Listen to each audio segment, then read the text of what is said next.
샬롬, 반갑습니다. 오늘은요 3월 11일 사순절 19번째 날 우리 함께 묵상과 또 함께 말씀을 나누는 시간을 갖도록 하겠습니다. 오늘도 좋은 날입니다. 하나님께서 주시는 은혜가 가득하기를 축복하면서요, 먼저 늘 그랬듯이 기도로 시작을 합니다. 하나님께서 또 나에게 어떤 은혜의 말씀을 주실까 기대하는 마음으로요. 그리고 이어서 찬송가 263장입니다. 찬송가 263장, 이 세상의 모든 죄를, 그리고 265장 주 십자가를 지심으로 찬양 드리시고, 이어서 사도신경으로 우리의 신앙을 고백합니다. 그리고 오늘 주신 본문 말씀을 함께 나누도록 하겠습니다. 오늘은요 요한복음 11장 28절에서 44절까지 말씀입니다. 요한복음 11장 28절에서 44절까지 말씀. 특히 오늘은 요한복음 11장 전체를 읽으셔야 오늘 말씀 전체 맥락이 조금 더 도움이 되실 것입니다. 그래서 가능한 한 계신 곳에서 요한복음 11장 전체를 읽으시면 더 유익하실 것입니다. 그리고 사순절 묵상집 52, 53쪽과 우리 함께 참고해 주셔서 말씀을 나누도록 하겠습니다. 자, 그 중에 대표 구절, 제가 요한복음 11장 34, 35절 말씀을 읽도록 하겠습니다. 이르시되 그를 어디에 두었느냐? 이르되 주여 와서 보옵소서 하니 예수께서 눈물을 흘리시더라. 아멘. 오늘은요 나를 믿는 자는 죽어도 살겠고, 나를 믿는 자는 죽어도 살겠고 라는 제목을 함께 말씀을 나누도록 하겠습니다. 자, 오늘 요한복음 11장 전체에서요, 11장 전체를 우리가 시작하면서요, 예수님께서 사랑하시는 친구라고 부른 마르다, 마리아, 그리고 나사로에 관련된 이야기가 나옵니다. 특히 여러분, 이 마르다, 마리아와 나사로의 집에 예수님께서는요 늘 예루살렘을 들르실 때마다 그 길목 언저리에 있었던 것으로 이제 추측이 되는데요, 이 마르다, 마리아, 나사로의 집에 자주 들락날락 하시면서 아름다운 교제를 하셨던 것을 특별히 말씀드렸다시피 친구라고까지 부르는 모습을 우리가 잘 알 수 있습니다. 여러분, 예수님께서 친구라고 부르신 그 가정, 예수님이 나를 친구라고 부르시면 얼마나 좋을까요? 여러분, 예수님의 친구 같은 그런 아름다운 교제가 있기를 바라고요. 자, 오늘 마침 근데요, 이 나사로가 참 안타깝게도 죽을 병에 걸립니다. 그리고 예수님께서는 그 소식을 듣게 되시죠. 그래서 사람을 보내서 빨리 주님 와주시옵소서, 와주시옵소서 간청을 합니다. 근데 여러분, 예수님은요 우리 사역하시느라 여러분 지체가 됩니다. 며칠이 지납니다. 그리고 또 중간에 소식이 옵니다. 나사로가 그 병을 이기지 못하고 그만 죽었다는 소식입니다. 그것도 벌써 죽은 지가 나흘 4일이나 지났다라는 이야기입니다. 근데요, 예수님께서는 뭐라고 그 말씀을 듣자고 하시죠? 듣자마자 뭐라고 하시죠? 우리 친구, 사랑하는 친구 나사로가 죽었으니 우리가 깨우러 가자라고 말씀합니다. 자, 여러분, 우리 예수님은요 죽은 자를, 믿음 안에서 죽은 자를 잠을 잔다라고 말씀하십니다. 이게 우리에게 주시는 중요한 영적인 의미가 있습니다. 여러분, 믿는 사람은요, 예수님 안에서 죽은 사람은요 죽었지만 잠든 것입니다.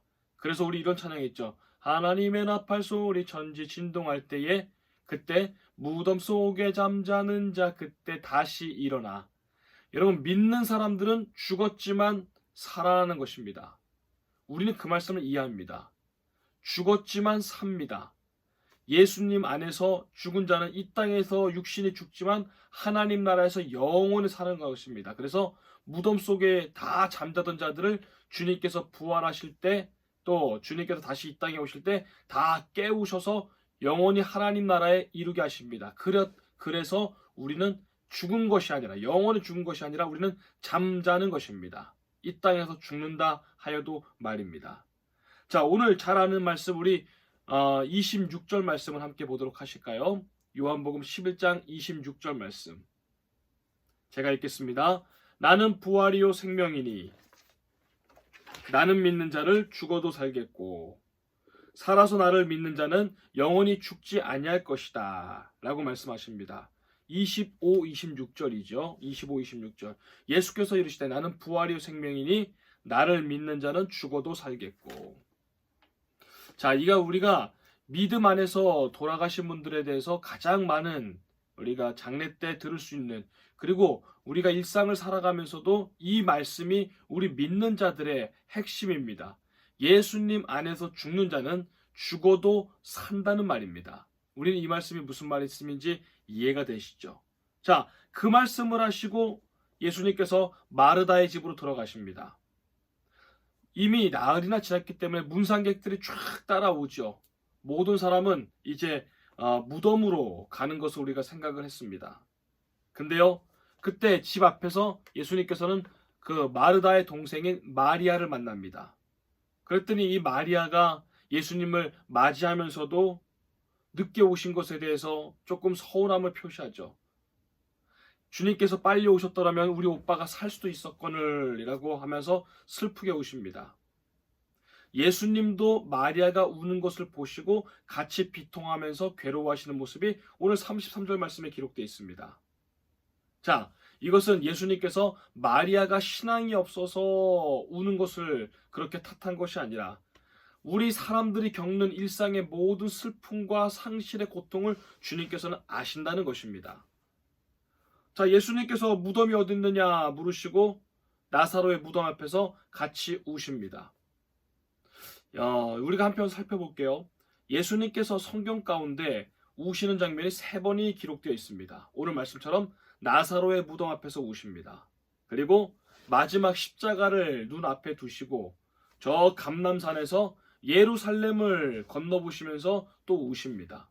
그리고요, 겟세마네 동산에서 마지막에 또 이제 기도하시면서 땀방울이 핏방울 될 정도로 그렇게 기도하시면서 또 우시죠. 자, 여러분, 우리가 중요한 것이 있습니다. 예수님은 우는 것이 3번 기록되어 있습니다만 3번만 우신 것은 당연히 아니겠죠. 기록된 게 3번이란 말씀이시죠. 자, 이 3번의 말씀 가운데 우리가 꼭 잊지 말아야 될 것이 있습니다. 무엇이죠? 예수님은요, 예수님 본인이 슬프고 예수님 본인이 걱정되고 이래서 우신 것이 아닙니다.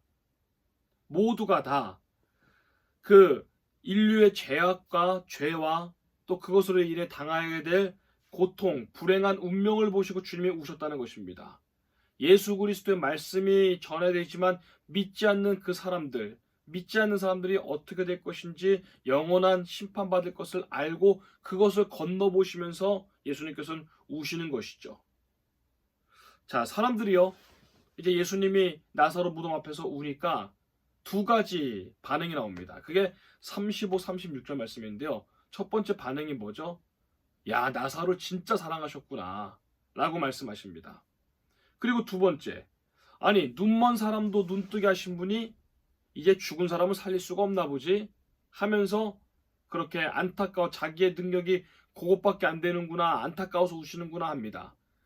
죽은 사람은 못 살리는구나, 그래서 예수님이 사랑하는 친구 나사로를 못 살리는구나 하면서 본인이 안타까워 하시는구나 하면서 그렇게 사람들은 생각을 합니다. 자, 여러분, 예수님께서 우신 이유가 우리는 2가지로 또 이제 생각해 볼 수가 있습니다.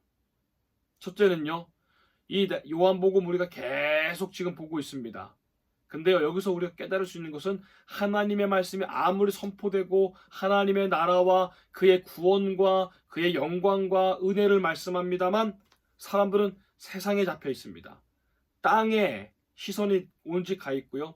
육신에 잡혀 있고요. 오직 이 땅에서만 생각이 잠겨 있습니다. 땅의 생각들이죠. 그래서 하나님의 말씀을 이해하지 못합니다. 믿지 못합니다. 고집 때문입니다. 또 하나, 새하늘과 새 땅이 임하기 전까지 우리 인간들은 이 땅에서 고통을 겪습니다. 사랑하는 사람들과의 이별의 고통, 그리고 여러 가지 상황과 여러 가지 환경 속에서 겪는 고통들이 있습니다. 그것을 보시고 주님께서는 연민을 느끼셔서 또 우십니다. 여러분, 우리 주님은요, 우리의 고통을 다 알고 계십니다. 오늘 마르다와 마리아, 우리 동생으로 알려진 나사로의 죽음에 대해서 슬피 웁니다. 그것을 보시고 같이 예수님께서도 우리의 때로는 아파하시고 눈물을 같이 흘려주시는 분이십니다. 여러분 어떤 상황과 어떤 환경 속에 있으십니까? 주님은 다 보고 계십니다. 알고 계십니다. 그리고 같이 고통을 느껴주십니다. 자, 오늘 38, 39절 말씀을 함께 보도록 하실까요? 38, 39절 말씀을 제가 읽겠습니다. 이에 예수께서 다시 속으로 비통히 여기시며 무덤에 가시니 무덤이 굴이라서 돌로 막았거늘 예수께서 이르시되 돌을 옮겨 놓으라 하시니 그 죽은 자의 누이 마르다가 이르되 주여 죽은 지가 나흘이 되었음에 벌써 냄새가 나나이다. 자, 오늘 우리에게 주시는 어쩌면 핵심적인 구절입니다. 그 당시 팔레스타인 지역은요, 이게 굴에다가 사람들의 이제 시신을 배로 감싸서 굴 속에 집어넣고 또 큰 돌로 막아놨습니다.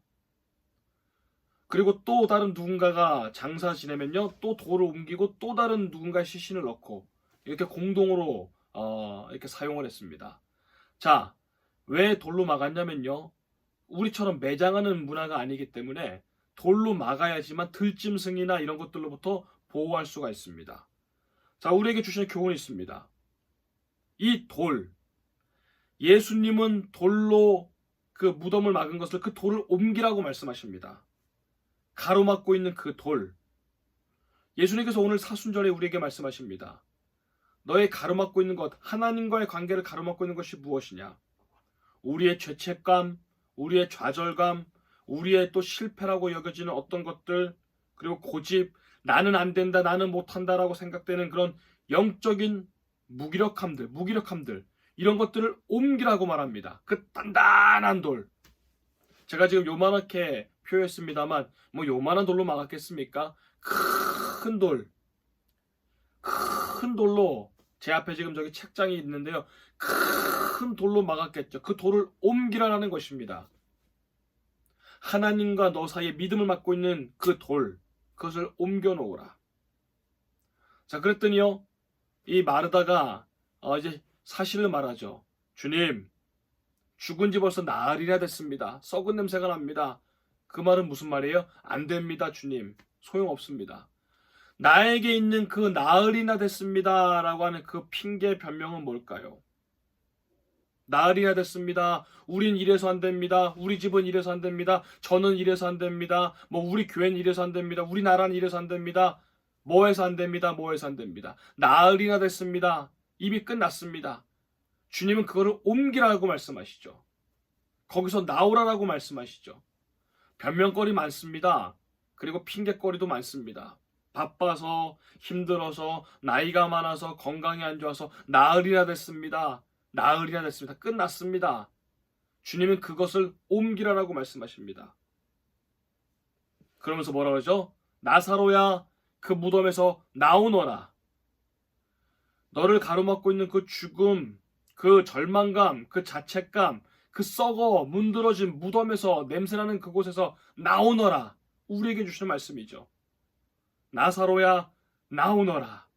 거기다 내 이름을 집어넣으면 됩니다. 내 이름을 부르시고 주님 말씀하시죠. 거기서 나오너라. 옮겨라. 나흘이나 됐습니다. 그 변명으로부터 나오너라. 사순절은요, 생각을 바꾸는 전환의 기간입니다. 여러분, 우리에게 주시는 두 가지 교훈이 있습니다. 나를 가로막고 있는 그 큰 돌은 무엇인가?